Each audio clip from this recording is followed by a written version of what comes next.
নমস্কাৰ, মই কংকন ডেকাই, কবি কাবেৰী দাস ডাঙৰীয়ানীৰ এটি কবিতা আবৃত্তি কৰিব প্ৰয়াস কৰিছোঁ।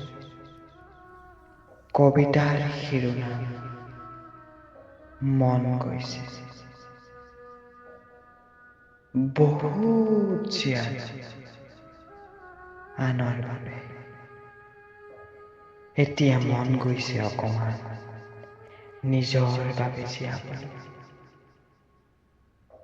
মাতৃস্তনৰ পৰা নিগৰা অমৃত সুধাপান কৰি শৈশৱ ঘূৰাই পাবলৈ।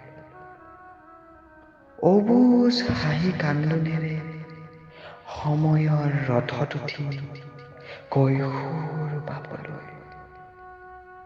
মুক্ত আকাশত ৰঙীন চিলা উৰোৱা,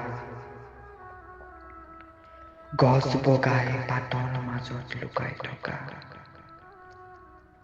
গৰু গাড়ীত উঠি চিঞৰত ত্ৰিভুৱন ফালি বনমোজ খাবলৈ যোৱা। সোণালী দিনবোৰ আজি অতীত।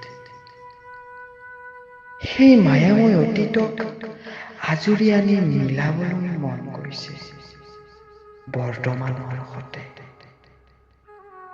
কাৰোবাৰ ৰাগবানত ধৰা দি লাজত ৰঙা চিঙা পৰিবলৈ মন গৈছে। যৌৱনৰ সেই অজান শিখৰত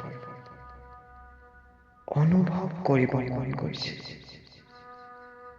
জানি বুজি কৰা ভুলবোৰ আকৌ কৰিবলৈ মন গৈছে। মন গৈছে হাতত হাত থৈ, চকুত চকু থৈ, মনে বিচৰাজনৰ সতে একান্ত নিবিড় হ'বলৈ।